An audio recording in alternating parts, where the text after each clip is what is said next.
You got something that I want to. Talking about me, rocking on beat. Talking about walking on my own 2 feet. Oh, you got something that I want to. Talking about me, rocking on beat. Talking about walking on my own 2 feet.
Good morning, everybody. A very warm welcome to the Mini Challenge official eSeries, the virtual reality racing club series. This is the halfway point of the season. Myself, Richard John Neal, and James Jiggy Gornall with you this morning. Jiggy, thanks for coming along, mate. Great to have you in the virtual commentary box with us. How are you? Thanks, Richard. I'm very good. Thank you very much. Sat here with a cup of tea, which is a bit different to when you're at a racetrack, isn't it? It is. I've got to say, many years ago when I first started, we were at Mondello Park, and I had a really bad cold, lost my voice, tried to get Terry Grant, if you remember Terry Grant, to come to the box, and he said, can I come up? I said, yeah, can you help me out because I'm losing voice? And he said, yeah, and he didn't help at all. But what did help was the commentator at Mondello brought me a pint of Guinness up. You can't do it now because drinking and work wouldn't go, but hey, that was a good day. Here's the timetable of what we're doing today. Snetterton 300 circuit, the longest configuration of the Norfolk event. We've had 60 minutes of practice. Max Edmondson quickest. We've got qualifying starting at 10, which will be 15 minutes. Race 1 is 20 minutes as ever, as is race 2, with the top 12 reversed. Top 12 finishing positions reversed.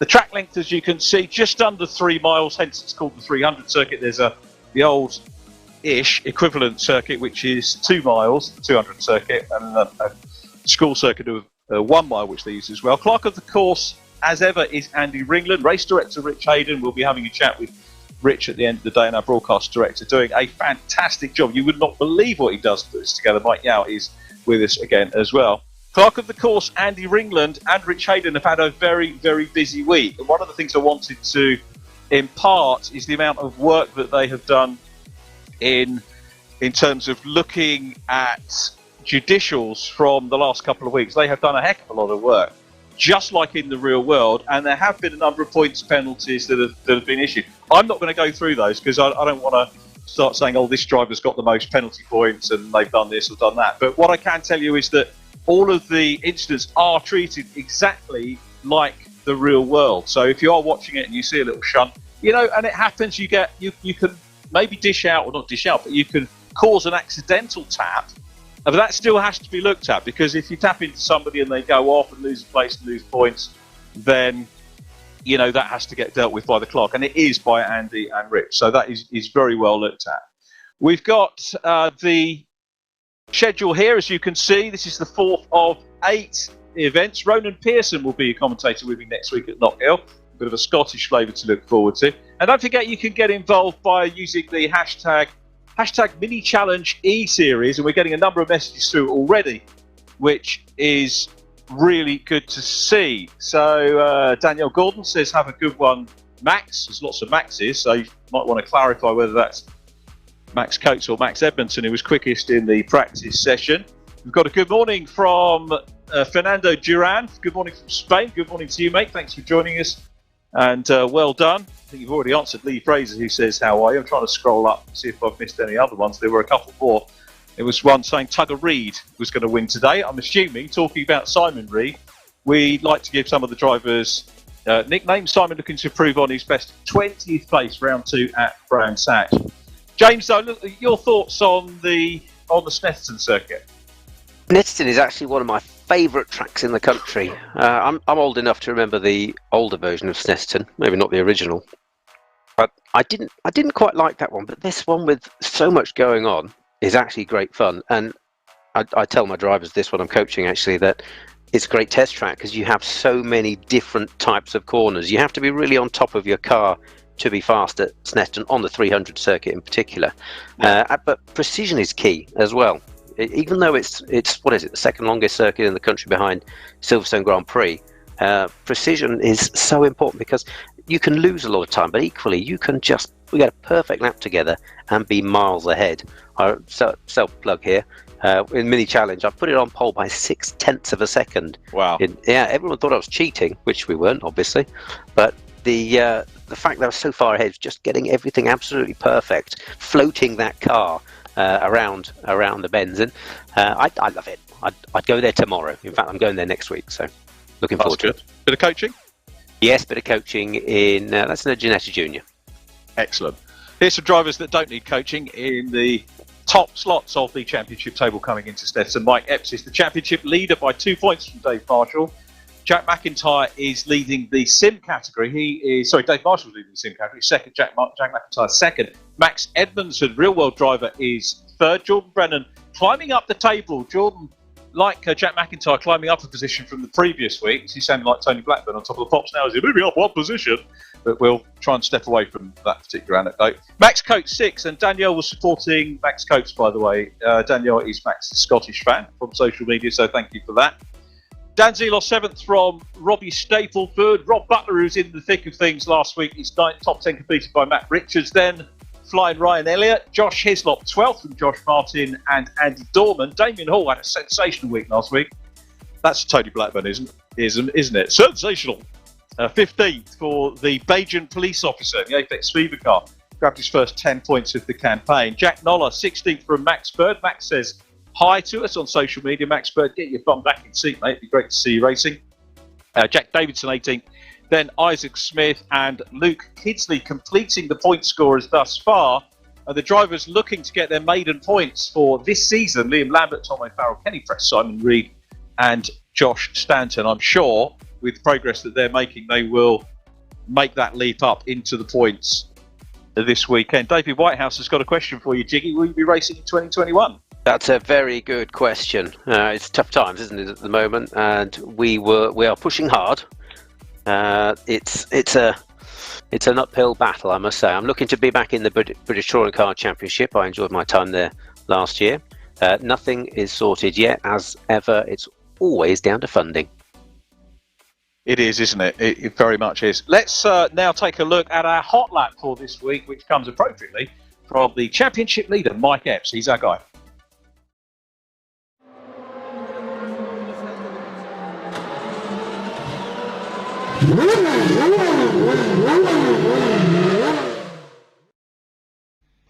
Hello guys, it's Mike Epps here. I'm going to talk you through a lap of the Snetterton 300 circuit in the Mini Challenge UK eSeries. Slightly different camera style for this video. I've actually stuck a GoPro at eye level to give you an idea of what it looks like when I'm driving my sim at home. I've even worn gloves for you to make it look extra racy. So we head up to the first corner. I think we hit 135 nearly mile an hour before we break into here, so it's a pretty quick approach. Down one gear, aim for the first curb, all the way out to the exit curb, maximum speed carried through. Brake at the 2 board for this first hairpin. It's a big stopping zone, this one. You want to head straight to the curb on the inside, nice short line, and get the power down real quick to the exit. Turn 3's a little bit harder. The rear right tyre doesn't do a lot of work around here, so it tends to be a little bit below ideal temperature, so the car can feel a bit loose on the way into there. We come up to the second hairpin, very similar to the first, apart from the track just runs away a little bit on the entry, so you really just diagonally brake right to the inside. Nice short line again, and solid power to exit. A little bit of brake for Hamilton, just a touch over the curb, all the way out to the right, and then straight back over to the left. Down a gear into Oggies. Third gear, it's quite low revs, so you want to keep your minimum speed up. The track opens up to the exit, so you can get power down pretty quick here. It's up to fourth, a little lift, and roll the car into Williams. Really need to focus on exit here so you can get a good run down the back straight. If you lose any time on the exit there, you can be sure you're going to lose another tenth or two down this main straight. And in the racing, the track's pretty wide as well, so it's pretty hard to defend into here. Under the bridge, the track narrows on the entry. It's all about getting the car squared up for the right and staying to the left so you can get a nice tidy exit. We go into the bomb hole, into fourth. I think I lifted a little bit here, but probably qualifying, I reckon either me or someone else will probably figure out how to take that flat. So Coram is very much about just balancing the car on the throttle. You can see me coming on and off, and then just gently on the brake into the last corner. Get the car squared up for a nice tidy exit.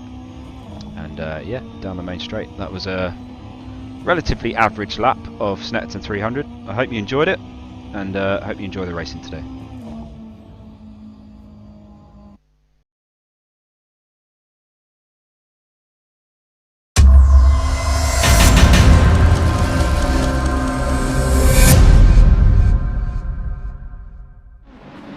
So there was that hot lap from the championship leader Mike Epps, and Mike doing a good job. We've got qualifying underway now. As you can see, a few more shout outs coming through on social media for us. Very, very pleased to hear from James Wilson. Great to hear you, James. We'll hear from you. Thank you very much. Hope you're keeping well. James, a guy who is an absolute legend at what he does, looking after us racing weekends for ITV, and the best in the business without a doubt. Great to have you along.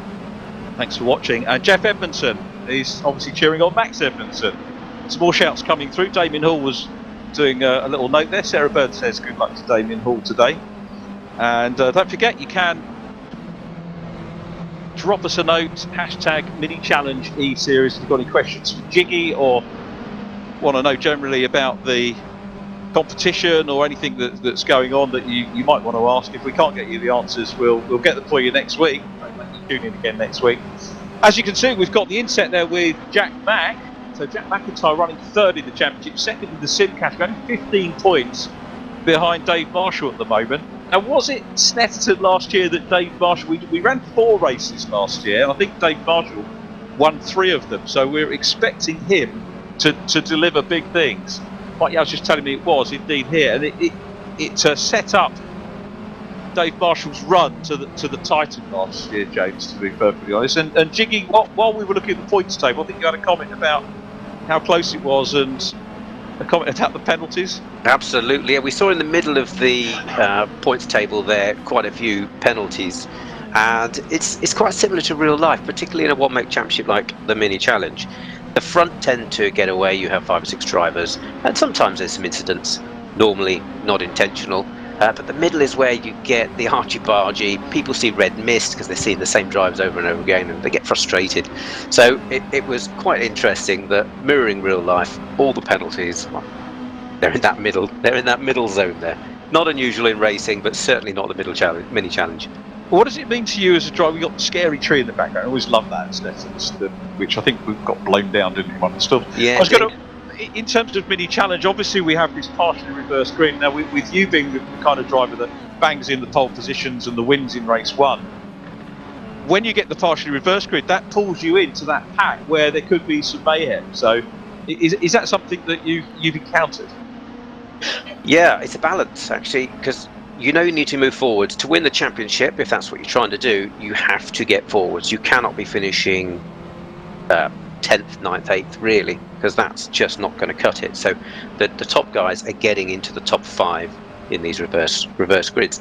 Now, the first lap can be carnage, and it's just more around you, and it's not that people are trying to be dangerous either. They're just making moves. Maybe they don't see someone on their inside, outside. You can have 4 cars wide, so you do have to be careful, and yet aggressive, but not too aggressive. It is a real fine balancing act. But of course, if you're at the front, what does tend to help is people know you're fast, you see. So with the reverse grid, if you're 12th, having just won the race, people will see you, not necessarily make it too difficult for you to get past, in the hope that they can follow you forwards.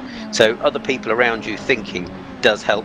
On the other hand, you get people who see a big target on your car and they are desperate to keep you behind. And it's that situation where you end up getting a big gap in front of you, and that can really mess a race up. So it's not a bad thing to have good relationships with all the drivers around you, so that they understand that what your goals are, and they understand that they can align with your goals, I think. Yeah, that sounds really, really good and appropriate. This is the track where you sewed up your championship, wasn't it, at Snetterton? Because we were live streaming it. It wasn't part of the touring car program at that point, but we did live stream. And what a weekend we had! The points were so difficult to work out, because I think back in it was 2019 we were 6 points for fastest lap, 5 for second fastest lap, and so on. So TSL couldn't sort that out for us, so we were having to do mental arithmetic in the box as we went along. That's right. I'd done all the maths actually before, so when I got into the position, I think it was got to second place, I knew that I needed to get I think it was first or second fastest lap, so I had to pump it in to guarantee the championship. So I was doing the maths the whole way through, and although I knew I'd done enough, I didn't know after crossing the line if anyone behind me went faster. If 2 or 3 people had gone faster behind me on the final lap, I could have lost the championship. It was quite close in the end. So, racing is a lot about thinking. You got to do this. You got to make sure you take the risks where necessary. But if it's not necessary, sometimes you just have to hold back, because, quite frankly, you never know what's going to happen. And without wanting to flatter you too much, you're very much a complete package driver, because you've won in sports cars, you've won in saloons, and that's the mark of a great driver. We were talking about, like Epps is quick in whatever he drives in, and he's versatile like yourself. How important is it, do you think, to be able to move around between disciplines, say single-seaters, sports cars, tin tops, and is it difficult to do that? Some people do find it difficult. I didn't. I think that a versatile driver is a fast driver in whatever they get into. So, of course, I've learned skills on how to adapt, and what I understand, as Mike does, what makes you fast in these different disciplines. Now, if you can do that, like me and Mike, you can coach people to try and go faster as well. If you don't understand what it is that's making you fast, you're not going to go fast, and that's going to make it even more difficult to transfer to another type of car. And it works also in different vehicles. So the mini challenge was great for me to learn how to drive front wheel drive, because I'd not done it before that championship. Not in a race car, certainly not on slicks. So once I'd done that, I moved into the touring cars, and actually I felt really comfortable, because the Mini was a great training tool, if you like. But the touring car is so much more complicated.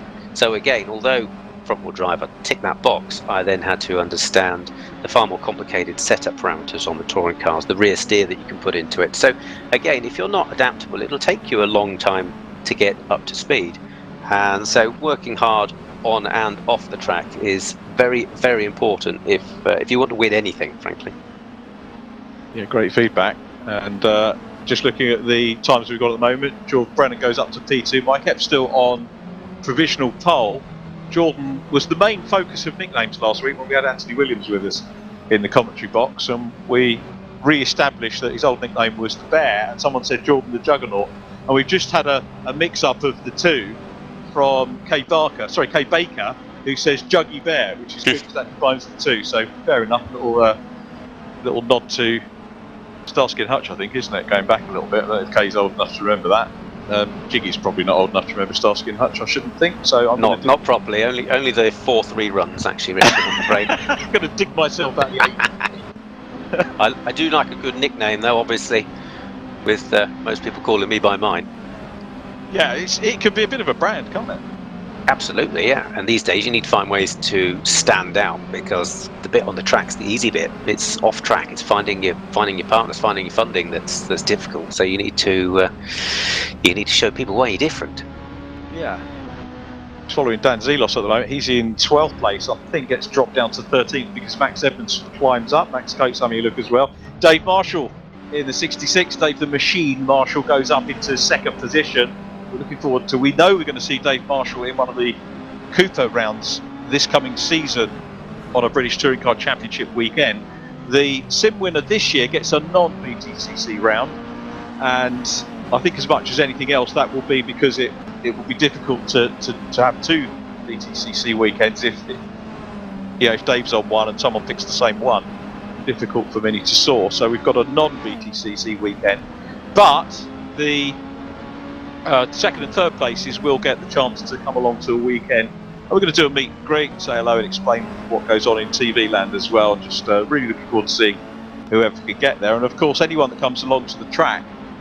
Normally we're wandering around, we weren't last year, but normally we're wandering around the paddock, which is normally an open experience where you can talk to the drivers, talk to anybody involved in the formula. We're quite happy to say hello, sign autographs and ask questions and the like, but hopefully it's looking a little bit more hopeful. I'm not going to say definite that we're going to have an open paddock and go around. I mean, we had broadcast bubble last year, we weren't able to go into the paddock. I think I only did 1 day in the paddock last year. Got permission to do that. Again, going back to ITV, really looked after us. The facilities people, Cloudbase and everybody at ITV were... Some people said it was too strict, but do you know what? I don't think there was a COVID case in the whole camp. If there had been, it would have caused so many problems. But they were really good and looked after us. So much thought and care went into looking after us and bringing the racing to your screens last year. And that goes for all the other sports that ITV and like Cloudbase cover. So Epps now still quickest with Dave Marshall second, so pretty much as you were from the last round. And Jordan Brennan next up. The Big Easy Epps. Lee Fraser said, surely it has to be like the Big Easy Epps. And Trevor Nelson sounded like people have said in the past. I need to do a vocal comparison actually between the two, but Mike's a great lad.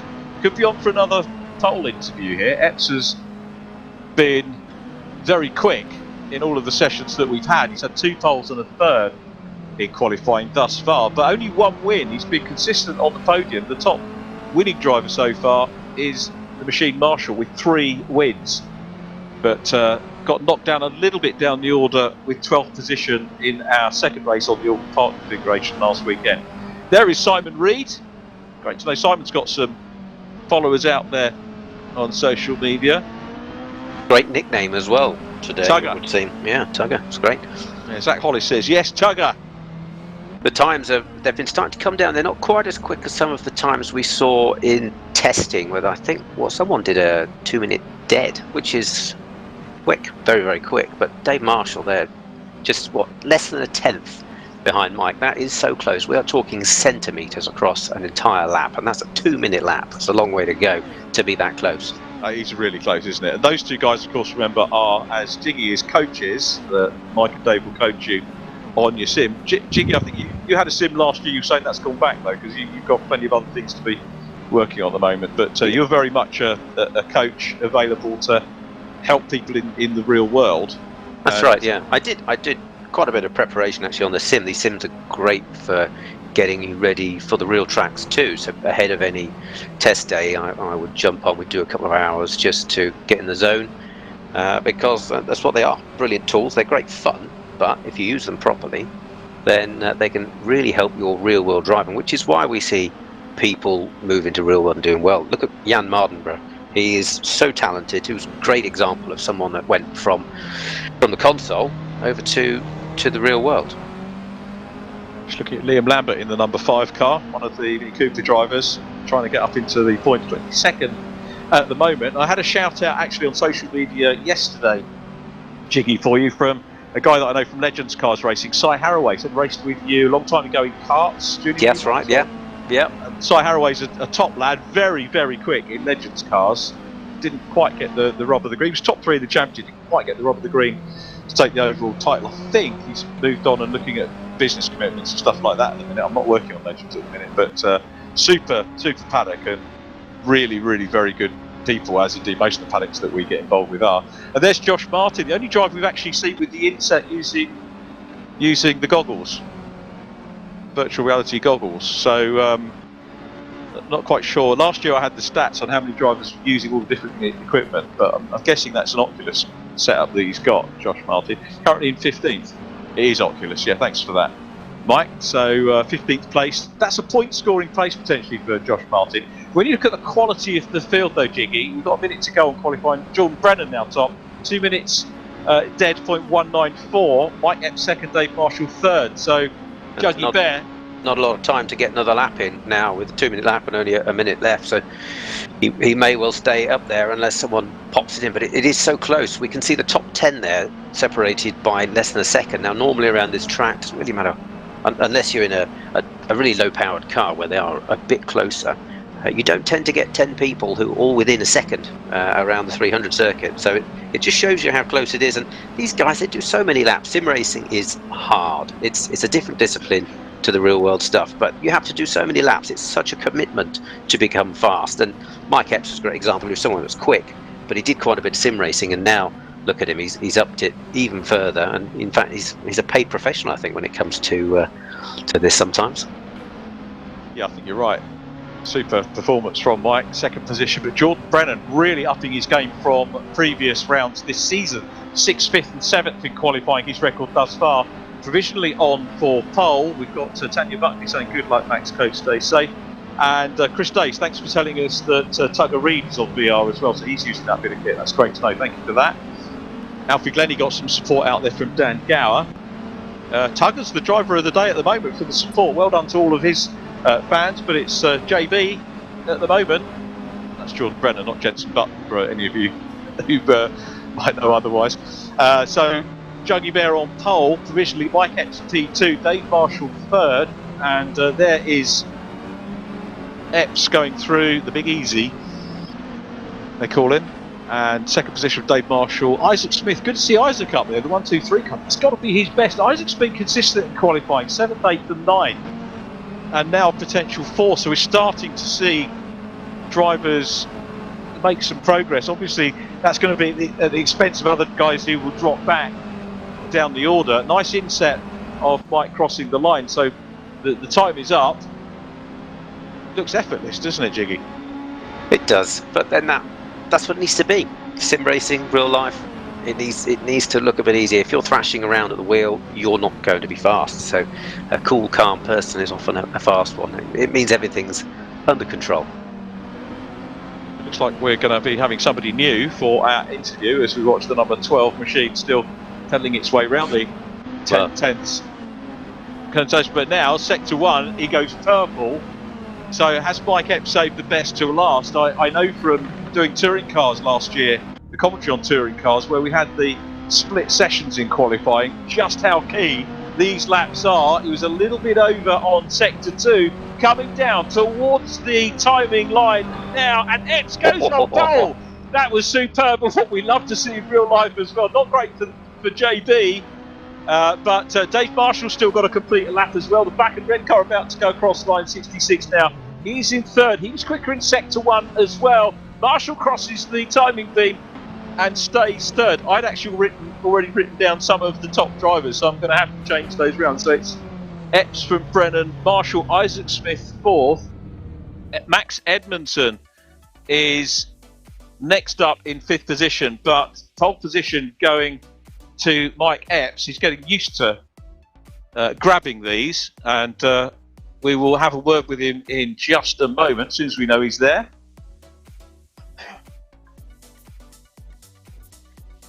Mike Epps, congratulations, pole position again, well done. Yeah, cheers, mate. Don't know where I pulled that from, but I did last moment, so that's always handy. You've caused me some work because I'd actually written down Jordan Brennan on pole, so I've now got to update my sheet because that was last knockings, and our director Mike said to me, Epps has just gone purple in sector 1, which you did. That was very much like a real field qualifying set to me, banging it in, and you were working hard, banging those laps right the way to the flag.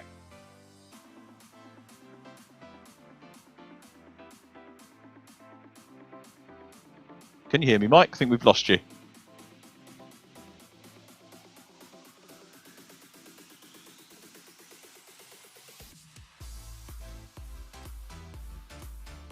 Oh wait, does it work now? Hello, Mike. Yeah, we're just saying that you had to keep the work up right the way through that session. Oh, do you know what? Windows operating system is one of the worst. I tried to turn down my microphone in Discord, but or something else was coming through my headset. But never mind. Right. Yeah, that went quite swimmingly, and yeah, sorry for the extra work I caused you, but hey ho, that's the classic racing driver approach. Get it in on the last lap, right? So now I've got to back the field up, work with Dave, and see if we can score points as a team today. Any prediction you're going to be able to stay ahead of him in this way? He's got 3 wins so far. You've got the 1, but you've been, I think, the more consistent point scorer, evidenced by being top of the table. What are your thoughts on grabbing another win around here? Well, unlike my normal performance in real life, I seem to be a slightly better qualifier than in the races. So, you know, normally it's the other way around in real life because I look after tyres better, but I seem to work quite well here. So I think I've just got to be mindful, be measured, not make any mistakes early on, and just see how we go. But the main thing is I've got to score points, and so has Dave. So that's really the protocol. So Jordan Brennan is in a 10-10th sandwich right now, so he better watch out. Yeah, I think you guys have got to watch out for JB. Well done, Mike. Congratulations on pole. Good luck for the race, and I expect we'll speak to you on the podium a little bit later on. Cheers, mate. Thank you. So let me run through the positions. It is Mike Epps on pole position, Jordan Brennan is outside, and then Dave Marshall lining up in third. The second row completed by Isaac Smith. It's a great performance by Isaac Smith to get up into fourth place. Max Edmondson fifth. He was quickest, remember, in the free practice session earlier this morning. And row 3 completed by Jack McIntyre. Fourth row, Robbie Stapleford and Dan Zelos. And then the fifth row, Matt Richards and Max Coates. And Max Coates. And then it's Rob Butler, 11th, Luke Kidsley into 12th position in qualifying again, as he was last time out. Interesting qualifying session, Jiggy. And I'm going to ask you, as I do always, the co-commentators, who's your money on for the first race? Well, I think Mike had it. He had it sewn up there, actually. He just really nailed it. The toe's going to be quite important, which is going to throw a wild card into there, because if you can just follow all the way through, you might be able to make a lunge in a timely moment. We'll see. But I think it's going to be between Mike and Dave. I'm going to go with Mike. Okay, fair enough. We'll see how that pans out. Simon Elliott tells us that Ryan Elliott's other nickname is Rye Dog, as opposed to Billy Elliott, which we had last time. And Mike Epps did find out what the derivation of the track day Billy nickname for us as well, which if we get a chance, and I remember, we'll talk about a little bit later on. Which is, funny enough, a conversation we'd had at the tracks, nobody being able to shed any light on, but we'll come back to that. Peter Van Gool says, go on Jack McIntyre. And Tony told me go on Jordan Brennan, so I think we're cracking through all these. So Ryan Elliott, also known as Rye Dog, I'm sure we prefer that to Billy in terms of the racing as we look at the grid. So remember, Mike Epps on pole position and Jordan Brennan to his outside, and then on row 2 Dave Marshall and Isaac Smith. Isaac still the youngest driver to have won a senior competition in British motorsport. 5 lights on.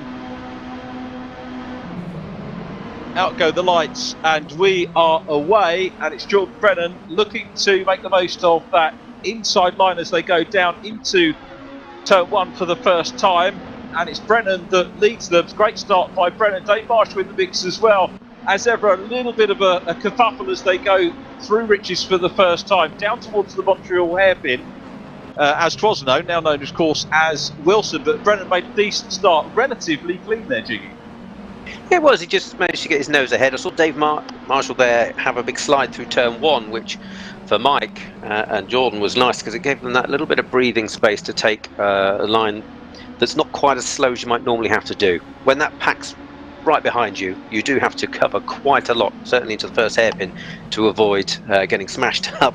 But equally, you've got to be careful not to let them all come streaming around the outside.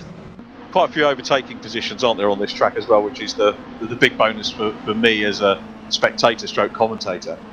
Yeah, I'm not sure there's anywhere that I'd rule out actually as a passing place. You can set something up 2, 3, 4 corners before, and even coming into this corner here onto the back straight, that if you get it just right, really good exit from Oggies, you can get your nose at the inside, although that can then hamper you down the straight, and you see cars weaving around trying to keep guys behind them.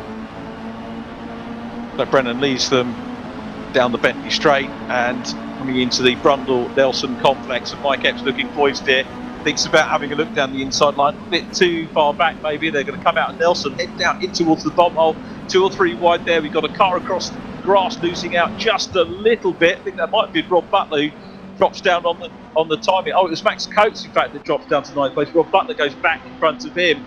So it's Brennan from Epps, a little bit of a gap to Dave Marshall. We're starting to see Dave Marshall, whereas last year he would sort of run away with things, this year seems to find the grooves, the race goes on, and will work his way back into the mix. Max Edmondson 4th, Isaac Smith 5th from Dan Zelos. So Zelos has had a good run up from 8, a couple of positions made on the first lap.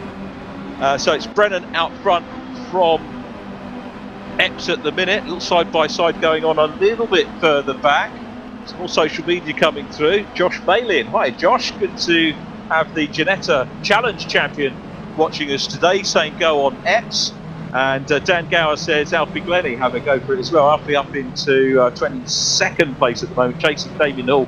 Had some setup issues, did Damien, for the preparation for this one. But Brennan, Epps and Marshall, the top 3 at the minute. A couple of guys just running a little bit on the wide side there as we focus on Max Coates in the number 11. Robbie Stapleford is down behind him.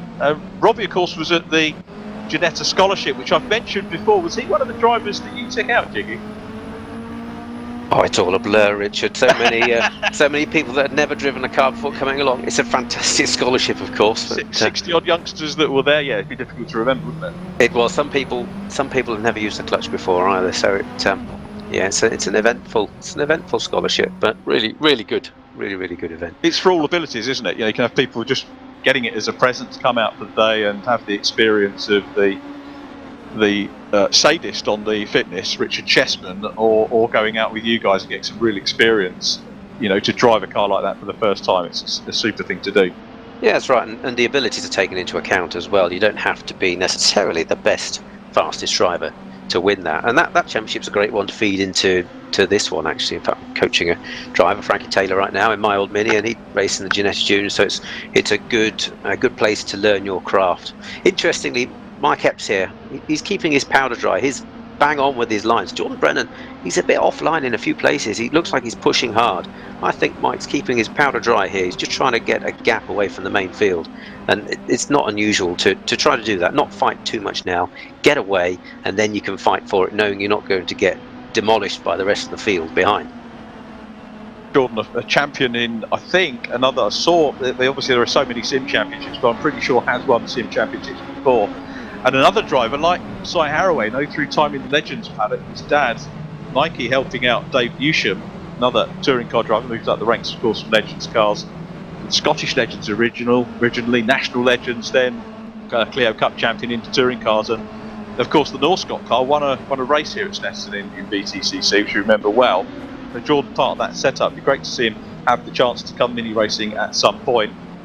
And yeah, as you say, under a bit of pressure from Mike Epps, there is Josh Martin in the number 9, Max Coates right behind him, then Matt Richards, Robbie Stapleford, Ryan Elliott 13th from Luke Kidsley. Top 12 we have to look at as we get closer towards the end of the race. Robbie Stapleford on potentially for the reverse grid pole at the moment, and he would have Matt Richards for company alongside him if things were to stay the way they are at the moment. Timing wise, I think fastest lap is going to be, we've got a 2 minutes 974.917, 2 minutes 7. Dave Marshall looks quickest at the moment on the timing screens as we ride along with Josh Martin very briefly. Leaders going through the Brundle Nelson complex, heading down towards the bomb hole. And Brennan, actually, we know that he's fairly good at soaking up pressure. He's a good attacking, hard charging driver because his qualifying in the previous rounds has been good, but not as strong as it was today. And when he doesn't qualify as strong, he does have the ability to get in the mix, get up and fight for position. Yeah, he seems to be right on it, actually. He is soaking up the pressure well. Mike, seasoned racer, whether it's real world, sim world, so I know that he's going to be cool and calm. I've watched him many times, raced with him many times on the sims, actually, never in real life. But Jordan's impressing me here, and some drivers just gel with a particular track. It may be that Jordan is just on it, and this one he's got it all sewn up, and that again helps your mental state. You know you've got it within your gift, if you like, to do the business, to win it, and he's quite impressive. Max Coates lighting up the track. You can see his lighting is a little bit better than it was last week. And we were joking about sending candles off to him, but he didn't have any scent or any scented candles to explore the joke. We were going to call him Candles Coates as a nickname and say that he lights up the track, but maybe he won't. He's in 10th place at the moment, chasing down Josh Martin still. Max working hard as ever he does at whatever he's doing, whether it's the background stuff or on track, works so hard. And Matt Richards giving him a bit of a workout there in the blue car, trying to hunt him down and see if he can find a way past. You're looking at the timing screens. Have a look down the other end of things. Robbie Stapleford a little bit off colour today, down in 14th place. That's disappointing for him, but again, it's so close, this championship. So many great drivers that are all everybody I think in this championship capable of top 10, and so many drivers capable of getting on the podium and taking wins too. That's right, small margins, isn't it? I think you gave Stapleford the kiss of death just after you mentioned he was doing well earlier. I think I saw him bouncing over the grass, so it's typical really. I like this camera angle. We need this in real life in the mini challenge. Yeah, we started to get the onboards back, didn't we, towards the end of last year in the British Touring Car Championship. Hopefully we'll have more in the other championships that grace the package. That would be good. That is a super shot with the Norscot logo, Dave Newsham's long-term sponsors. Dave Newsham, I think, with Callum Newsham, doing the VRRC Touring Car Championship. Let's give a little plug out for VRRC custom build rigs. So if you do need a setup, or you're thinking about getting a setup, as Epps is having a look for the lead, just as we try and get a plug in, Epps decides to have a look down the inside line, makes the pass and goes through into the position, and Jordan Brennan now is coming under attack from Dave Marshall's having a look at the outside line as they come into the Wilson hairpin, and he's done that around the outside significantly. That'll tuck into the inside line as they come down into Palmer corner, the left-hander. Great move. Yeah, I have a feeling that Epps and Marshall now are just going to start to creep away. They've decided now is the time. Mike wouldn't have done that on a whim, and you can see there are some significant gaps opening up behind now, so I think we might just see a two-horse race now. They could well get away with this, but Jordan Brennan won't want to be left, and he'll give it his all to try and close back down. And we know that he's a very capable sim racer. Is Jordan still on for the podium? But the two teammates out front, Epps the real world racer, Dave Marshall the Simster. Oh, and a little tap on the back end there. I'm sure inadvertent that Marshall has some bad luck again through contact, drops down. Edmondson as a result has nipped through into second position. Marshall down in third place, and this leaves Mike Epps clear at the end of 4 laps, very nearly at half distance in this opening race of the weekend. That was accidental but unfortunate, and might wind up with Andy Ringland at Clark. Yeah, that's right. I mean, there was clearly, I don't think, any intent there, but there definitely was fault. So that sort of move or mistake is one that can see you getting a penalty. But Mike now, I think he's broken the toe, and this could now just be a case of keeping it tidy. But there is a long way to go. There is a very long way to go, and it only takes one mistake round here to get a bad run onto, let's say, this start-finish straight, and someone could catch you up by 3/10 in an instant.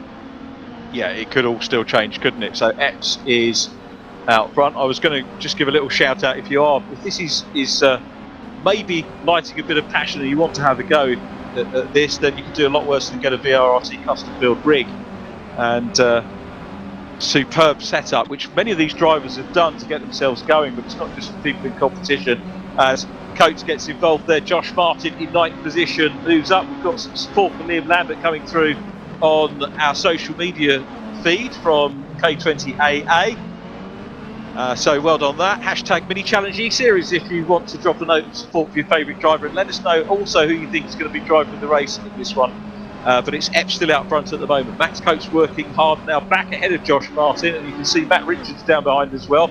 Ryan Elliott is on for 12th place, which is provisional pole ahead of Robin Stapleton. Luke Kinsley 14th has dropped back from his starting position. Luke, a driver very capable of taking a win in the reverse grids. And our inset now is Damien Hall, our Death in Paradise man. Did anyone watch the 2-parter that was on this week? It was a pretty good couple of episodes we had with lockdown, unfortunately getting sucked into more and more TV. But if you wonder why we call him our Death in Paradise man, he's the Copper Piston, a Bajan police officer based in Barbados, obviously, and a great character, sim racer, 19th place. He'll be disappointed with that after his point scoring last weekend.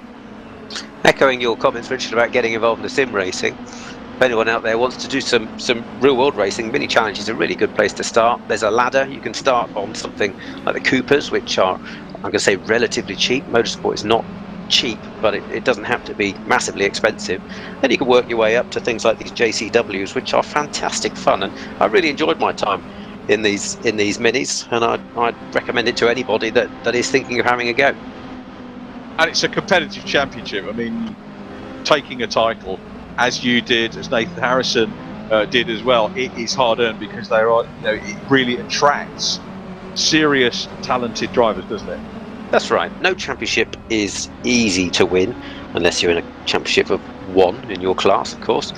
But this one make stuff is exceptionally hard, and you have to get everything right. And in my view, you win championships on your bad days. Learning how to deal with problems, minimising your points losses when something has gone wrong is key to putting it all together. As I found out, the championships come down to just a couple of points sometimes, and when you're scoring multiple hundreds, it means you've just got to be on the top of your game.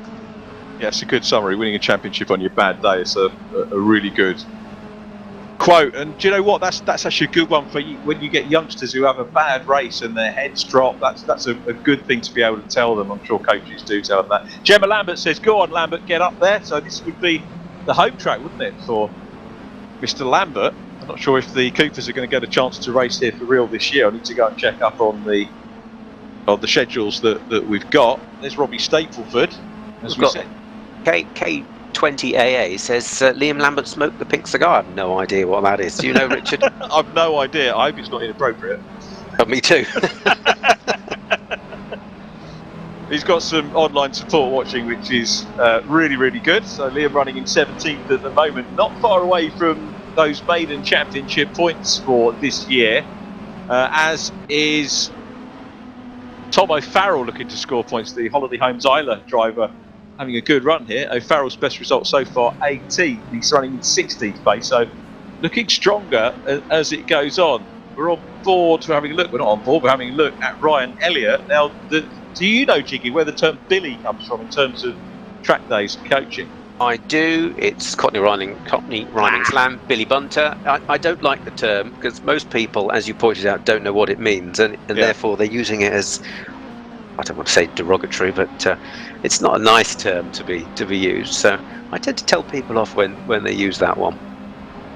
Yeah, this came about last week. It's funny, do you know, it's really weird because I've asked about this in the past. Does anyone know what it meant? Nobody knew, and then obviously Mike actually knew what it meant as well, which is great. But yeah, so rhyming sex. It's nice to have that cleared up.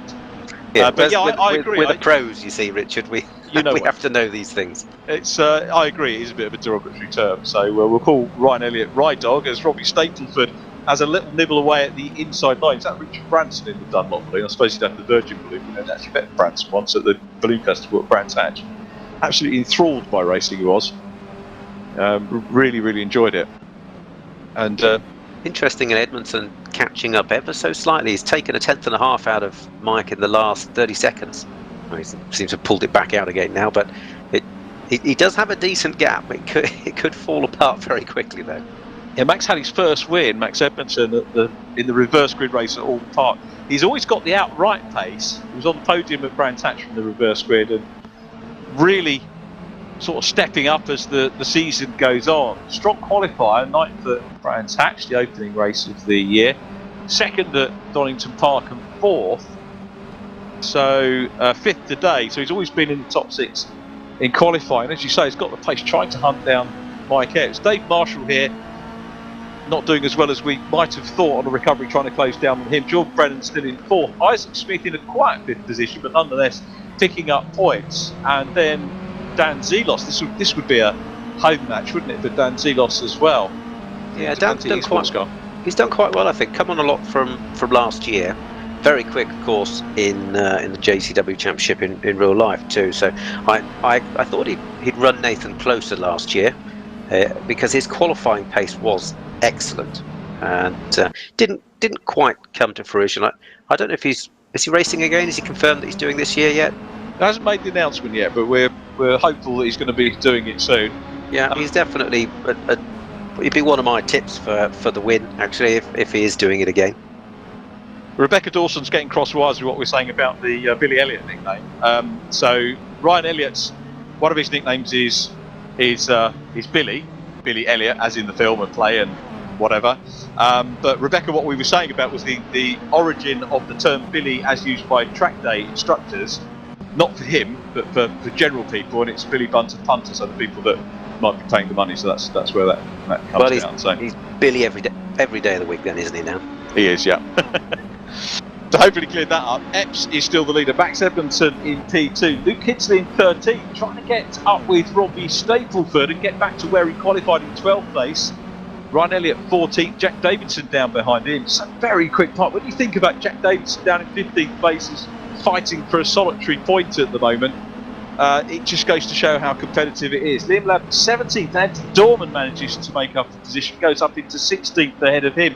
Those guys squabbling over the last championship point. There is an extra point as well for fastest lap. So Epps, incidentally, of course, will have an additional point for qualifying, and he'll extend the championship lead. Second in the real world class at the moment is Max Edmondson. So Epps and Edmondson, the two E's, battling it out also for the overall, the real world drivers championship. Of course, a rig setup is the prize for that, which they are working for. 1 minute 56 on the clock, so time to start looking at provisional pole for race 2. Robbie Stapleford, I think, is the guy who may well get that. That could be a big bonus to get Robbie back on track. His last couple of races, 19th and 8th place, had 4 runs in the top 10 off the start of the season, so he needs to get things back on track. He might well be able to do that with the reverse grid, Jiggy. Yeah, he's been hovering around that area for some time and fighting with Billy and Luke Kitsley there, so he might be able to hold on. It's always tough in the middle. These positions for reverse grid pole, they can swap around because people know the significance of them, of course. So you do see the odd lunge, and even if someone lunges to make that position and makes a mistake, if you're the car in front, you've still lost it. If you're off the track, it's not going to happen. But right now, I can't see Mike Epps losing this. He's just pulling away. He's cool as a cucumber out there. Yeah, he's away. Wants another interview, doesn't he? He's hopefully got his winner's speech ready in his back pocket. This is the battle for second place, and the machine marshal has closed in on Max Edmondson. Jordan Brennan not that far away as well, but Dave Marshall giving us a really good onboard ride there of getting so close and harrying in the 10/10s car the second position machine. Donna Howe says that she'd love to see Mike Epps back in a real world race series. We would too. Yeah, talented guy, and so many drivers, of course, thwarted by budget. As looking around the outside line as they go into Brundle was Dave Marshall. I don't think that was ever going to be on, but that was very much harrying the second place man, Max Edmondson. Epps still out front, watching the second place battle there, which is heading through Bombhole down towards Coram, and Marshall fighting hard. The clock is down now, so there's going to be one more lap to go when they cross the line. I've got a feeling that Max Edmondson will be quite happy to see the checker at the end of this little run. I expect so. We saw also, I don't know if you saw it there, but Dan Zelos and McIntyre were side by side going into Brundle, so they're fighting very hard. I must say, Dave Marshall, he ran away with it, really, in my view, last year.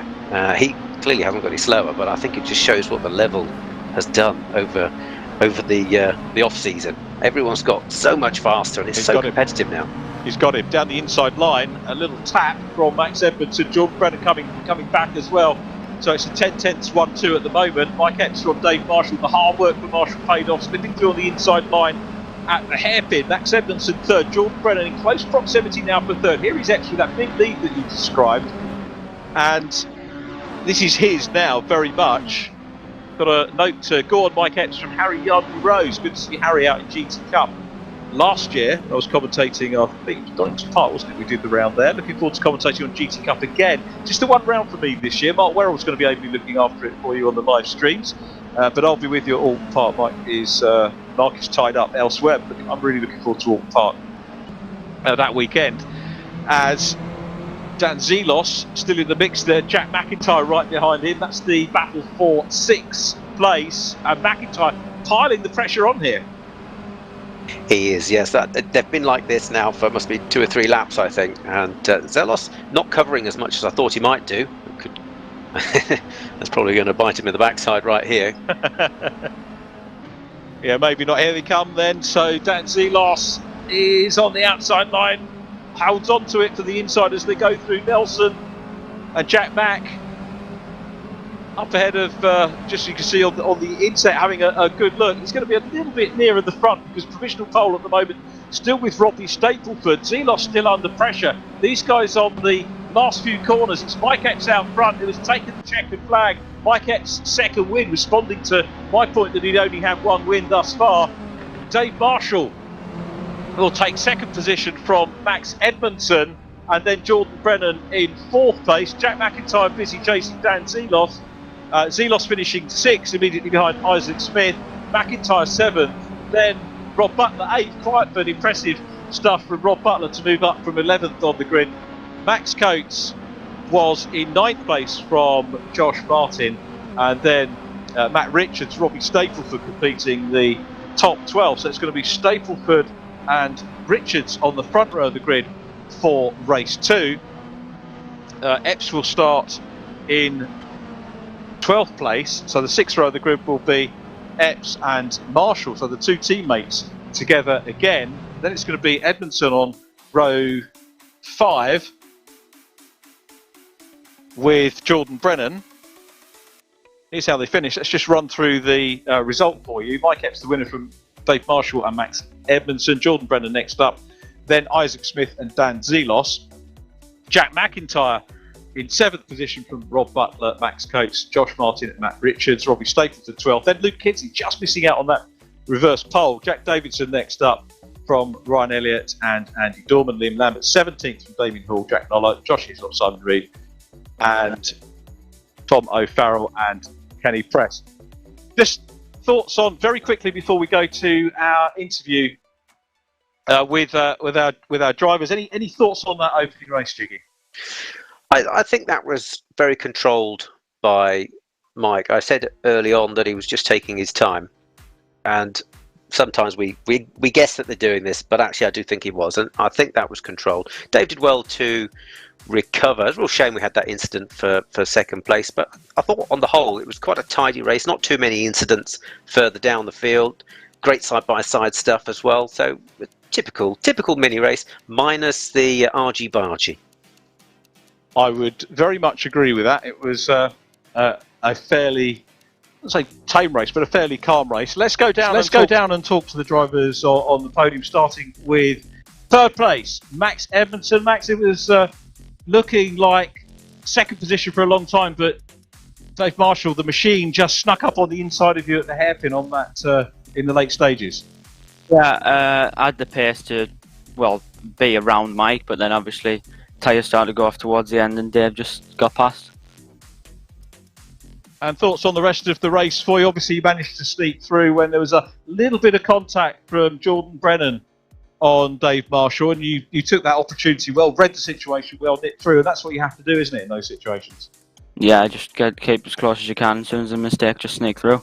Looking forward to race 2, obviously off of the 5th row of the grid. Just need to try to get back to the front, get some good points scored. Nice one, mate. Well done on 3rd position. Good to welcome you back to the podium, and good luck for race 2. Let's go to the driver who finished 2nd, a regular on the podium. 3 wins to his credit so far this season. P2 in that one, Dave Marshall. What were your thoughts when you had that knock from the bear? Honestly, it happens. Like, it wasn't intentional, just missed his break point, ran in the back, and fair play, gave the place straight back. So, you know, a little bit frustrating when it happens, but honestly, no beef with that at all. Did you have it in you to you were, hassling Mike Epps at that point, and would you have beaten him? You know what, Mike and Max are driving incredibly well. Jordan as well. You know, they're all lapping on, the pace that I can do. I definitely don't have an advantage here. So yeah, machine's just not quite firing on all cylinders, I think. Jiggy made the point that this is one of your real strong tracks here, isn't it? You had a hat-trick last year here, and Jiggy made the point that you're obviously still quick, but the other drivers have really come on as well this year. So I knew going into this season, you know, the other drivers have definitely closed the gap. You know, a bit of a shame. I did a 0 in practice, and I just didn't put any quali laps together that I think I should have done. You know, it's never deserved pole, but I'm a bit disappointed in how I've performed today so far. Disappointed with second position. That's the mark of Dave Marshall. Dave, congratulations getting on the podium, still keeping the overall championship alive, and of course still keeping the lead in the sim races category. A quick word with our winner, Mike Epps. Congratulations, a double for you, then pole position and the win. How was it? Yeah, this is a bit more like it, Rich. Yeah, I think it looks like Jordan Brennan wanted to be in the sandwich a bit more than necessary there. I'm guessing he missed his brake point a little, because I thought David completely messed up, and I thought he was going to hit me when I was looking in my mirror, so it was a bit of a tense moment. But luckily it all scanned out quite nicely, and yeah, took the win. So now to, not literally, but try and do some damage on the points table in the reverse grid. Jiggy here, Mike. Well done. That was a really good race. From the outside, it looked like you had that all under control and you were just taking your time. What was it like in the car? Hello, Ace Ventura. Yeah, it was pretty good. It wasn't. You know what it's like. It's never as in control in the car as it looks on the outside. There's always, every single lap's got to be within a tenth. But that was my best race pace. I think I've pretty much done there. So if I can keep it going this time, we'll see how we go. So I think we got 45 seconds countdown. So got to go, mate. Best of luck. Many thanks to Mike, and thanks Jiggy for the question as well. So let's have a quick look at the way they line up for our partially reversed grid. It is Robbie Stapleford on pole position. This is going to be a little bit of a mouth-watering prospect with Matt Richards alongside two very quick drivers. It is getting a bit of a cliche to say that wherever you look there are quick drivers, but that is the fact here. So Stapleford and Richards, who are, we know, capable of wins up there, as is Josh Martin, as is Max Coates, who line up on row 2. Rob Butler and Jack McIntyre are on row 3. Fourth row, Dan Zelos and Isaac Smith. Jordan Brennan lines up on row 5 with Max Edmondson. And the last two folk we just heard from, Dave Marshall on row 6 with Mike Epps. We are underway, the clock is ticking down. And who is it going to be in this one as they head down into turn number 1 for the first time? Good clean start, let's hope for not too much bunching. Decent start then by Richards, who gets away out front from Robert Stapleford. Yeah, Richards just got a really good launch. He seemed to react at least 0.2 of a second faster than Stapleford. Yeah, good launch from him. Robbie, we know, is a keen racer. He won't give up. He will keep fighting away. And as soon as he's under the rear spoiler, of course, of that car, he's going to be a danger. Max Coates has run well. So Coates from 4th on the grid is 3rd. Decent start for him. Josh Martin is in 4th. And then Jack McIntyre, Rob Butler in 6th. The base is changing around as they weave through this newest part of the Snetterton circuit. It's been down for quite a few years now, to be perfectly honest, but still much better than the old 200 circuit as it's now known, although the 200 circuit has got the kink out of turn 2, if they use it now, rather than just a straight 90-degree corner. But Matt Richards away, and we have seen reverse grid winners here in the official mini challenge eSeries racing. So Matt Richards very well capable of taking the win. Stapleford still in P2 as they make their way down the long straight for the first time. Yeah, I think Max Coates is actually a reverse grid specialist. Was it 1 or 2 races he won in the mini challenge last year on the reverse grid? I can't remember. I can't remember off the top of my head as well, but yeah, Max is one of those drivers that you don't rule out of anything being fastest off the front. Was it his first season minis last year? Wasn't it? As they came onto the touring car program, and you know he's a danger to the other drivers in terms of results. You know, from where he finishes in qualifying, and also the reverse grid races. And this coming season, if he comes back to Mini, that second year, I'm guessing is going to be a bonus for him. Second year's experience. It always makes it easier because you're returning to everywhere, aren't you? Instead of having to learn everywhere you go, and it means you have to work harder in your first year to really be fast. And there are just some experiences that you need before you can really win the whole lot. You know, when I did it, I did a couple of guest races in 2018, and that prepared me well. It meant that when I sat on the grid for the first race at Alton Park, I was ready. I felt good, I think, to be fair, at the beginning of the season, I thought top 3 in the championship would be quite nice because I'd not raced front-wheel drive. But then I won the first race and thought, well, that's pressure. I need to win the whole thing now. Thankfully, I did. Neat move by Robbie Stapleford back at the hairpin to go into the lead. And Max Coates, as they go down into Agostini on the inside line of Matt Richards, who we're looking at inset at the moment. So good stuff from Stapleford. Here comes Coates, still working that inside line hard. Little tap on the back end of the 44 car. They both lose out as a result of that. We've still got a car sideways. I think has been recovered. This is good news for Robbie Stapleford, who'll try and get away. Max on the inset looking cool. There was just a little bit of contact there. But this is how close mini racing can get, Jiggy. Yeah, absolutely. And again, reverse grids, this is what it gives you. People of slightly different speeds in amongst it. It was unfortunate, I think, that moment there, but thankfully everyone continued without being in a big messy pile, so that's quite nice. But what it is going to allow is the guys behind to get up to them. Oh, there goes Zelos. Yep, Dan Zelos, another spinner as well. Max Coates, it's not going to be his day, more is the pity. So Max will get back on. It's going to be a little dent in his championship aspirations. He might well be looking at podium positions for prizes rather than the overall championship. But having said that, we're still only at the halfway stage, and with these races this year, there is still so much that could play out over the remaining 4 rounds. Stapleford, your leader, Jack McIntyre second, Isaac Smith is in 3rd place. It's going to be great if we welcome Isaac Smith back onto the podium. Haven't had a chat with him for a while. The Riggs Esports Racing Team entry, best result so far this year. You've got to go back to race 1. Brands Hatch had a 7th position there. Just hasn't had the rub of the green, Isaac Smith, but up in 3rd at the moment.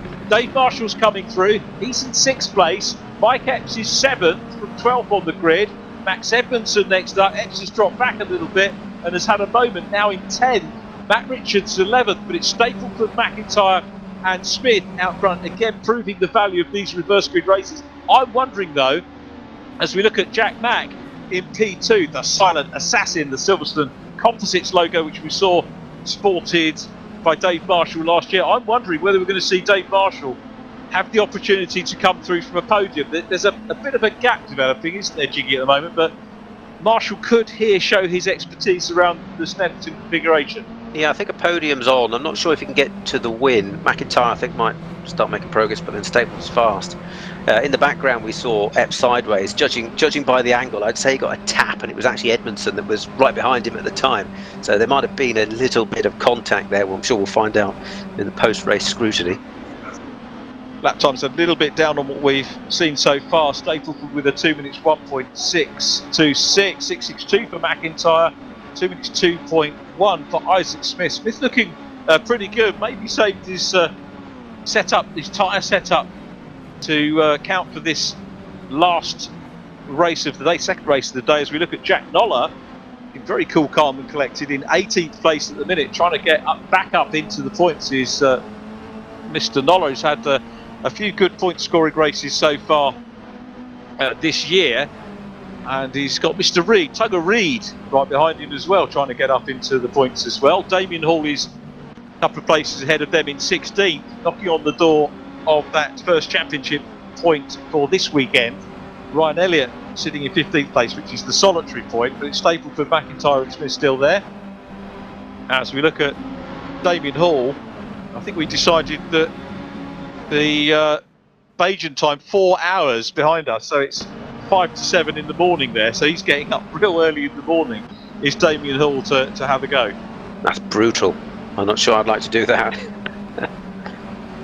Dave Marshall makes another great move, goes up ahead of Josh Martin, so good stuff from him. Still stuff coming through on social media. Michelle Dunn saying, come on Jordan, get your foot down. Where is Mr. Brennan at the moment? 4th place is the answer there. And Zach Blackwell quoting Dan Butcher-Lord, not sure what for. Dan's not racing with us, but a local guy prepared some very good minis in the championship, sewed up his championship here back in 2019 as well, did Dan Butcher-Lord. And Mike Brennan, Mikey's joined the social media feed as well, saying go Juggy Bear, so good to see Mike Brennan watching it as well. As the race leader's still there, Stapleford, McIntyre and Smith. Jordan Brennan in P4, the man we're focusing on at the moment, has got some work to do to try and close in on that top 3, but we'll be looking in his virtual mirrors because the machine is behind him as well. So Dave Marshall, if it was any other driver, you'd say that Dave Marshall is any other driver, they might think about giving a tap back for the one that they received, inadvertent though it was, in race number 1. But Dave Marshall, when he spoke on the interview, just the proper guy, isn't he? Just said, you know, he realised that it was just a misjudgment. Yeah, and that was good of him. And I don't think he'd want to give him a tap back. However, if Jordan was to do it again, he might fire him off into the wall somewhere. But there are drivers that would dish it out, wouldn't they? Straight away. They would, but those are great examples of drivers that aren't going to win any championships because they're not thinking enough. And actually, yeah, it's a great move there. If they think about this, they can catch up to these top 3. Equally, the top 3 can, if they start fighting, they might let Dave Marshall win this. I didn't think at the beginning it would be possible, but if Brennan just sits on him, toes around a little bit, he does actually have an opportunity. We've got a long way to go, 11.5 minutes left plus a lap. This could play out quite nicely, couldn't it? We're looking at Max Edmondson getting stuck in as well, drops down to 10th. Matt Richards up ahead of him now. Rob Butler is in 8th place. Butler, a driver. It's a shame we haven't had a chat with Rob Butler. He's a great guy, had several podia last year. And let's hope that we get to have a chat out for him. Chris Hall says watch out for the late run from Max Coates.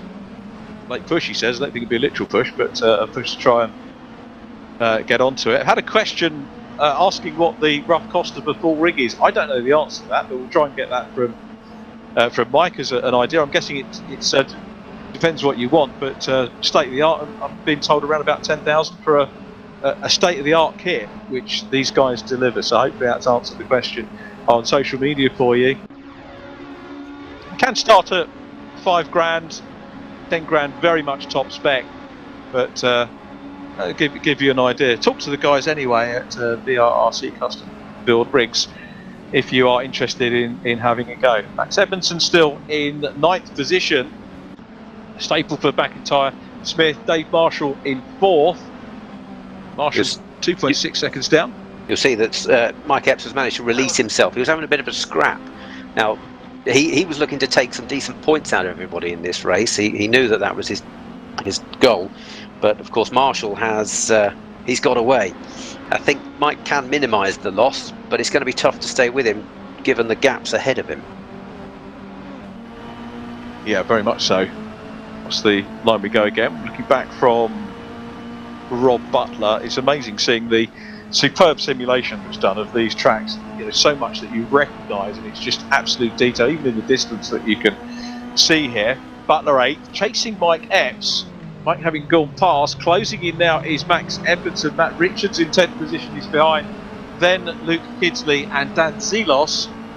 Dan started on row 4, so with a little bit of work to do. Josh Hislop and Max Coates dicing it out. Hislop in the lime green machine, and Coates is starting to put this run to try and close back down the order, and the aim is going to be to get into the points. It's going to be looking at Ryan Elliott. 15th place is his target to get back in the points and just start to try and claw his way back. He's going to get one place closer to that. Now again, you can see the scuffs on the side of the Primex car.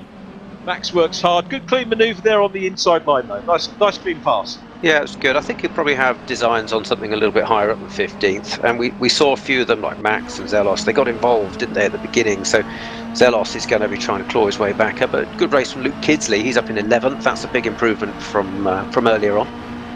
Yeah, he's done well, hasn't he? He's got into what would be, if we had another race, the reverse grid position. So started 15th. Sorry, 13th or 15th, Luke Kidsley. Just outside the zone, as it were. Close for the lead now. Robbie Stapleford, we were looking back from his rear-facing view, and Jack McIntyre, the driver, immediately behind him. McIntyre has not been led, so he's very much putting the pressure on. And Isaac Smith, just 2 or 3 lengths adrift at the moment. If the leaders start to get involved, as ever, could slow each other up, and it might bring Isaac Smith into the mix. Now, Isaac was posting quick lap times anyway of his own right. Here they come, ready to cross the line again. Slightly uphill along centre straight, then downhill into turn 1. Stapleford at the moment still looking actually after a little bit of a threat. Relatively safe at the moment in the lead. Jack McIntyre still handily placed there. Is this going to develop into another battle for the lead or third place, do you reckon, here, Jiggy? Well, it could be. If these guys are clever, they could almost guarantee themselves first, second, and third, because Dave Marshall's looming in the background. But so many times I've been in Dave's position, you see these cars ahead, and you're so confident they're going to fight, and you're going to have an opportunity to go for the win at some point. So you never really know, and it comes down to experience a lot. We'll see. We will see. Could be exciting. Marshall's the quickest of them, 2 minutes 10.3. So he's just got that little bit of extra performance over those, and he'll know that. He'll know that he's the quicker of them, and he'll want to try and close down. He'll be looking at the differential in points between himself and Mike Epps, which will have opened up again a little bit more as we look at Josh Martin having a good go in 7th place and working hard there. Great shot of Josh, and a great youngster. We did one of the interviews with him last year, and again, apologies for not delivering those this year, but we used to pop them into the lunch break. There's not really anywhere we could do it. I might try and do a few more a little bit later on. Whilst we're talking about guest commentators, I mentioned that we've got Ronan Pearson joining us next week, which is good, and a driver who would have this as her home circuit in the real world joining us later on in the year is Lydia Walmsley, confirmed this weekend, another mini driver. So that's really looking forward to Lydia joining us as well. There's some good battling going on here still. There's always a good battle in the mini challenge. Real world, eSeries, it doesn't matter. The cars, they lend themselves to good scraps, and we saw plenty of guys like now side by side. You got enough grip to do that. It needs a little bit of what should we say, cooperation between the drivers, of course, because when you're racing door handle to door handle, it can go wrong very, very quickly. But clearly the level's very good here, and lots of guys respecting each other's track space. Yeah, the battle you're looking at, Josh Hislop and Jack Noller, and Jack trying to get ahead of them. Max Coates working hard as well, and let's see whether Noller can go through. He's on the outside line, so Hislop should be safe for the moment, but Noller trying to get around as our little drone shot works nicely there. Down into the hairpin we go again. Hislop on the inside line holds on to position, but Jack Noller in the 36 machine really working hard. This is for 18th place. The guys will be wanting to get onto that group ahead of them who are on the points. Max Coates is now past Damien Hall. He's into 16th. He's only one place away from getting into the points battle. The leaders, though, are getting closer. Isaac Smith, the third of the cars we're looking at, closing in on Jack McIntyre, who I think is getting closer to Robbie Stapleford, and they're going to have eyes on the virtual mirrors to see Dave Marshall trying to reel them in as well. Could have a three-way battle for the lead here, Jiggy, as we get into the closing stages. It does look like it, and I don't think Marshall's closing fast enough to get involved with this battle unless they get scrappy on the last lap. And again, these guys at the front, they need to be clever. They need to not make lunges now. They need to leave it to the last moment so that they actually stay on that podium. It's so easy to throw it all away, but Dave's pushing, you can see, very, very hard. He's managed to get it just below 2 seconds, but they've only got 3 laps left, so it's going to be close. I'm interested to see how much these guys scrap and what sort of racecraft they have available in their banks. Back down and having a look at Max Edmondson in 9th place, Matt Richards 10th, Dan Zelos is in 11th. And the 4 car, the white car, is Max Edmondson, just coming through Murray's corner at the moment, where we saw some serious action in the last touring car race of the day in the round that we had. Was that September, October time last year? Such a condensed season, it's difficult to try and remember the dates, but it was a thrilling finale to the season. Stapleford very much under pressure now from Jack McIntyre, who looks at the outside line here as they go down into the hairpin. He'll just back out of that. He's trying to get the run now. The inside line into Palmer's has been covered by Robbie Stapleford out front. This is surely going to bring Isaac Smith into the mix. Isaac's still there in 3rd place. But Stapleford under pressure as they head down, very slightly down the gradient in towards Agostini. Absolutely. In my view, that's too early. That's too early, unless you know you've got the pace. He's outbraked him. He's got him down into Agostini, down the inside line, hard on the brakes. And very little in the way of contact, maybe just a little bit of a scrape. Great stuff, James. They're still fighting. It's just going to bring everyone else into play, which is going to be great to watch. But from a driver standpoint, I just would have waited a bit longer. We've got now, look at Marshall. He's closing in. Isaac Smith now is making the move. It's going to get scrappy. No one's going to give in now. This is it. Yeah, Jack McIntyre, very neatly done move. He was giving notice of intent at the hairpin and then just dived down the inside line, hard on the brakes into Agnesty. Classic Snetterton pass by him. Yeah, lovely Great move. manoeuvre. Robbie Stapleford P2, and it has brought Isaac Smith into it. Isaac, of course, made his way through the VRRC Fiesta Championship, another good championship to start off with. As Jiggy said earlier on, no racing is cheap, but it's a cost-effective way of getting into racing. We've seen such a crossover of drivers coming through VRSCC's Fiesta Championship, moving up into Mini Challenge, and Isaac Smith was championing that. Such a great lad to talk to, quite Yorkshireman, and loves his racing, lets his driving speak for himself, and he's doing a super job here in third place at the moment. Robbie Stapleford, though, soaked up a lot of pressure in this race from Jack McIntyre, and now he's in that. What is it like to be in that position, Jiggy, when you're in the middle, attacking and defending? Which is the priority? Oh, it's so tough. There is no priority. If you don't overtake, then the guy behind is going to come at you. But you've got to keep your eyes on the mirrors, because they could make that lunge. You never know, especially when people are in a podium position and they can see the win. They make manoeuvres that they might not ordinarily do when they're slightly calmer. So you just have to have eyes all around you, which is why I always use a convex mirror, concave, so that it's convex, isn't it? Convex. So you can just see so much more. You can see right down the left hand side of your car, for example, if you run it properly, whereas these mirrors in the minis are actually quite small, and the roll cage gets in the way of your left hand mirror, and if you turn in and you don't see someone, that's it, that's the end of your race, or at the very least you're going to lose positions, maybe have some damage. So you've just got to have eyes at the back of your head. And this race has come out exactly as you predicted earlier on. So this is why we have people like Jiggy joining us on commentary. He's called it so well. The top three have closed up. Dave Marshall is getting closer. Jordan Brennan is getting closer as well. Mike Epps very nearly with that group as well, as we have 26 seconds left on the clock. Is Jack McIntyre going to make it around before the clock goes down? Are we going to get that extra lap? This is the key thing at the moment as we ride on board with Juggy Bear. Jordan Brennan, 5th position at the moment. You can see the lead quartet ahead. The car immediately ahead is Dave Marshall, who's in 4th place, trying to close in on the leaders. Jack Mack is building a little bit of a lead at the moment, getting away from Robbie Stapleford. And the clock is down, so the answer is that they're about to go on to the final tour. So just over 3 miles of virtual Snetterton 300 circuit to go. Yeah, McIntyre's impressed me, actually. He must have just known he had that little bit extra. And he's built the gap. Having said that, he's just lost, what's that, 10th and a half, 2 tenths coming to that final corner. He may just have timed it perfectly and known his abilities, if you like, known what he had left in the tank, because of course everyone's tyres are slightly different and everyone can play with their setup a little bit in this. It's what makes it good fun. And there he goes, he's got back to almost half a second.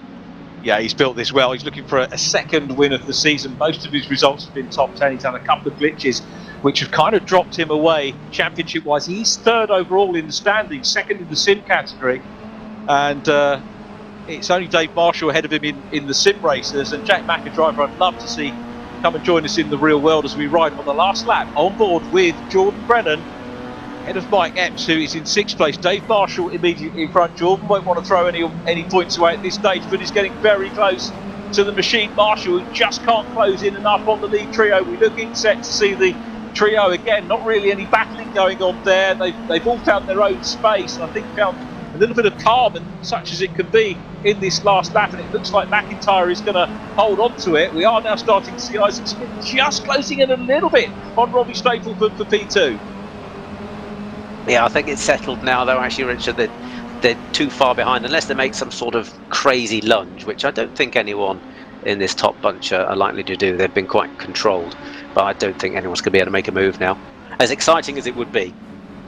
Through into the Brundle-Nelson complex again. It would be exciting, and I agree with you. I don't think anything's going to happen, although Smith looking close as they head down towards Bob Hole again. There is the race leader, Jack McIntyre, looking for a second win of the season. Isaac Smith very close indeed at the moment to Robbie Stapleford, and he's going to go wide around Coram and maybe look to see if there's going to be a gap at the inside of Murray's. There won't be. This is effectively the last corner, and McIntyre negotiates it successfully. There was no reason to think that he might do otherwise, and he climbs very slightly uphill and will head towards the virtual checkered flag to win. It's a good winning margin. Jack McIntyre takes the win. Robbie Stapleford second.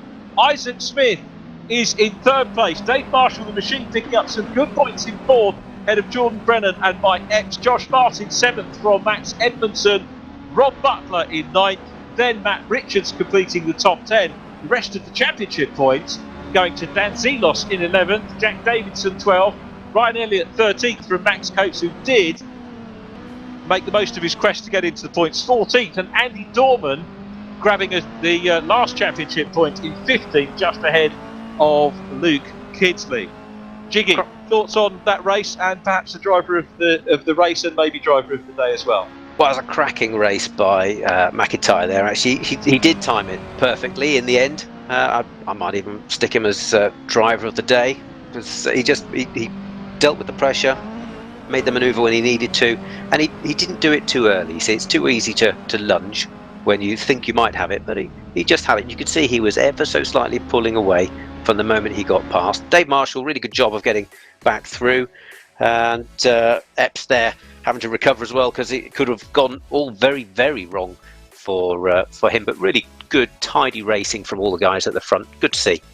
It was very good to see, and it just whets the appetite, doesn't it, for the real world racing when we eventually get back to it. I can't wait. I'm even just looking forward to getting to a test day, to be honest with you, at the moment. It'd be nice to get out.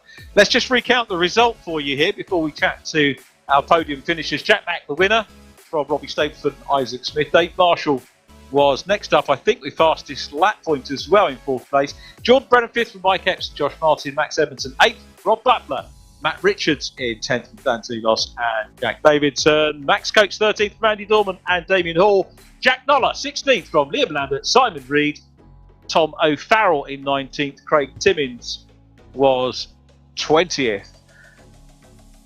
So that was our official result. Let's go and head down towards our virtual Parc Ferme, and a real pleasure to talk to the driver in third place. I think the first chat that we've had this year. Great to have you on the podium. Well done, Isaac Smith.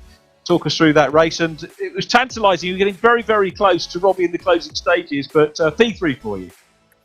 Yeah, obviously I've not had the best of luck at the start of this season, so I thought I might as well bring it back a bit and get a podium. So pulled through to the end, and I was hoping Robbie at the end would back it up a little bit, but didn't quite go my way, so we ended up P3. It was a good race altogether, really. It's great to see. Your previous best this year was race one, wasn't it? At Brands, you were 7th in race one, so it was a solid start. And as you say, things haven't really gone your way since then, but this is showing everybody the pace, and I think you might have held fastest lap in the early stages of that race as well. So good to have you back on the podium. Is there much work going into this in the week in terms of practice? Yeah, well, obviously I'm doing the touring car series with VRRC as well, which it takes up a lot of time, and I'm also working full time, so it's not the easiest of things to do. So much on your plate. On the race side, we'd set the car up really for the beginning of the race, so to be still pulling in on them at the end was quite a surprise to me, to be honest. It was just picking up on a few mistakes and pulling in as much as possible. Well, it's good to see you back on the podium, and thanks for taking the time to talk to us. So good luck this afternoon as well with the Touring Car Championship. Hopefully you get a chance to talk to David Addison in the winner's circle for that one. Isaac Smith, third position. Let's grab a word with the man who finished second. And do you know what? I looked at the results and just thinking, hang on a minute, I'm sure we've spoken to this guy. He's had more than one podium. It's the second podium of the year for Robbie Stapleford. And another P2, Robbie. The win is not far away. Nah, just nearly got it, just didn't hang on long enough. But yeah, didn't have a really good first race, didn't really go our way, and then I got a good reverse grid, which put us on pole for race 2, and then just tried to hold the pressure of Jack, and then he just slowly caught towards the end, and then I just left the gap open, and Jack went for it, and there was nothing else I could do. But yeah, P2 is good. It was a classic bit of racing. It really mirrored the kind of thing that you would see for real at Snetterton, and Agostini, where he got past you, he'd been harrying you up at the previous corner, the 2 corners back actually, wasn't it? The hairpin where we first had a go. And really, when you're in that position, you've got somebody like that behind you, you have to defend, don't you, really, to a certain extent? Otherwise, the gap's going to be there.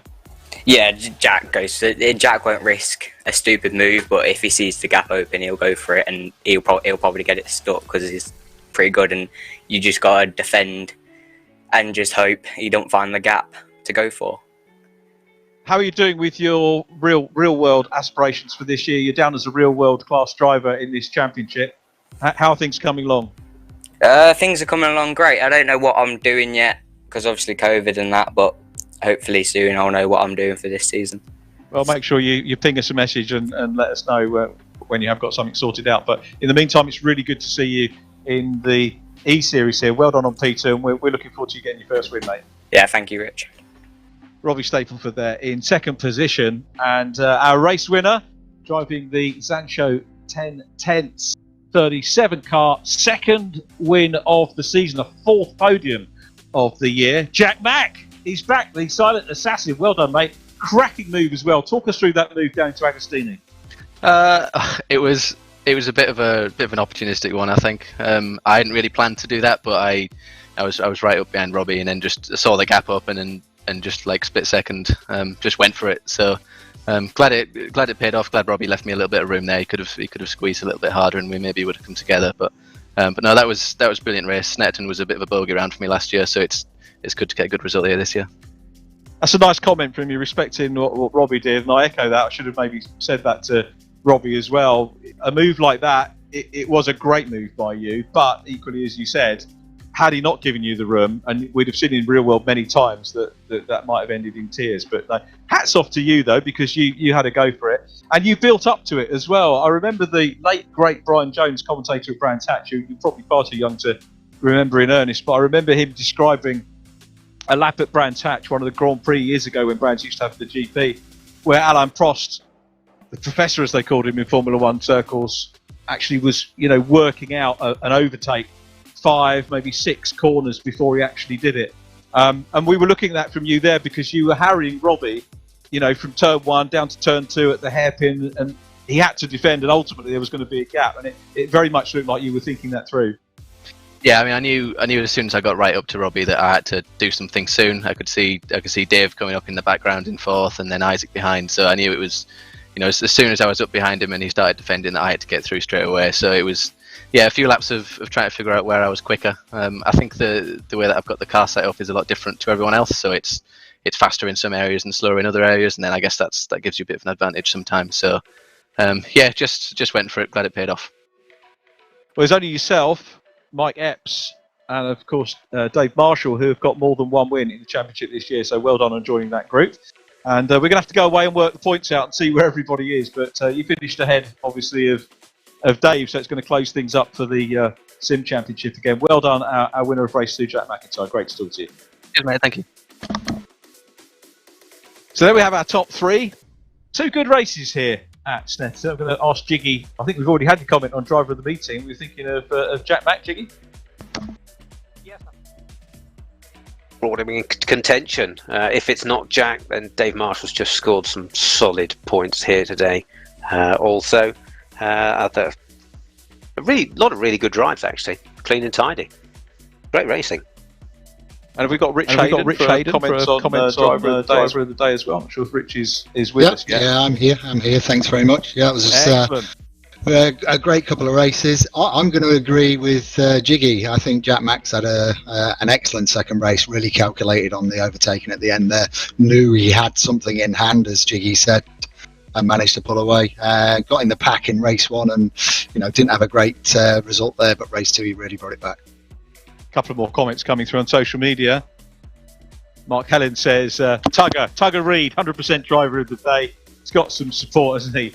And, he's out there doing the business. Chris Hall says that Max Coates deserves a shout out for a great recovery drive. Max did get back into the point, so, so many that we could look at. I've got to say that move Jack McIntyre did was a super move. There were plenty of other great overtakes over the course of the day as well. Good to see Andy Dorman getting in the points on race 2. Going back to the overall stuff though, looked pretty clean and tidy today, Rich. But we did make the point earlier on in qualifying about the fact that these are very, very well policed, aren't they? And you and Andy Ringland have a lot of work to do with the judicials, which are taken very seriously and are dealt with in the same way too. Absolutely, yes. There's a lot of time that goes into looking through any driver protests, and obviously we keep our own eyes out as well if there's anything that we need to raise. Yeah, Andy puts a huge amount of work in going through every single protest that comes through, reviewing all of the footage. So, you know, it's important that we have clean, fair racing, as well as exciting. So, you know, there's always a balance between the two, but we try and make it as fair as possible for everybody. Oh, mega. Yeah. But when you're offering great prizes. Absolutely right. Some more social media feeds coming through. We're going to wrap things up very shortly because we've run a little bit over time, so apologies for keeping you all here. Thank you. The Paul Tunstall says, nice one, Jiggy Jack. I think he's Jack Davidson. And Diane Malone says, well done, Dave Marshall Racing. Definitely driver of the day for Dave Marshall, says Diane. Thank you ever so much for those of you who have taken part on social media today. And thanks for Mike for getting us set up so I can sort of have a look at that while we're commentating as well. Join us next week. We are on the virtual Knockhill circuit, and that is round 5. Ronan Pearson joining us in the commentary box for that one. A big, big thank you to James Jiggy Gornall for joining us today. Absolute pleasure, mate. Really good to work with you, and hope we can do it for real on a broadcast sometime soon. Absolutely. It's been fantastic fun. Thank you very much for having me here.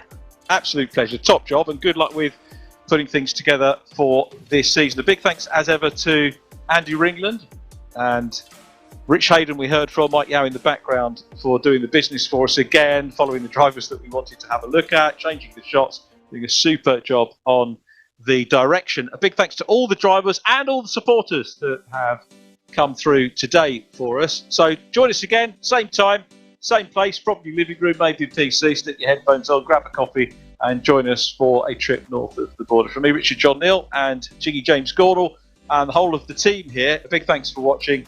Stay safe, don't forget the touring cars later on in the day, and we'll see you next time. Bye for now.